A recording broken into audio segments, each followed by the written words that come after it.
মাননীয় স্পিকার মহোদয়, আমি একটা ঘোষণা করতে চাই। আপনি যদি আমাদের সরকার ক্ষমতায় আসার পর মোট 3 কিস্তিতে আমরা কর্মচারী এবং পেনশনারদের জন্য ডিআরএস অ্যালাউন্স বা ডিআরএস রিলিফ ডিআর বলা হয়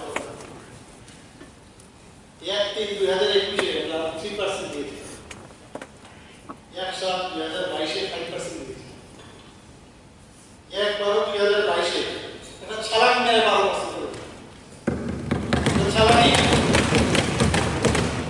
এবং এতে করে 20% দিয়েছি।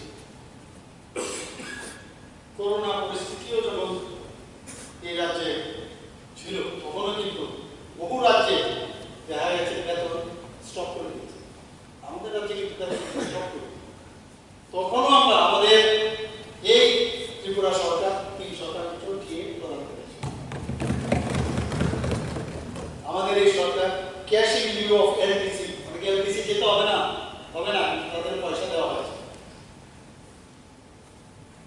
আমি আবারও রাজ্য সরকারের কর্মচারী ও পেনশনারদের সাথে আজকে 5% দিয়ে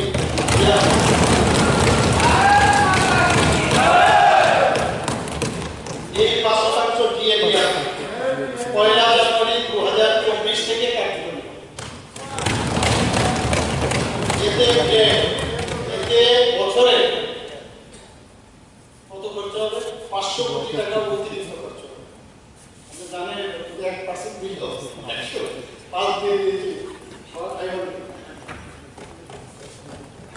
এতে করে 1,6,932 জন কর্মচারী এবং 82,000 পেনশনভোগীরা এতে উপকৃত হবে।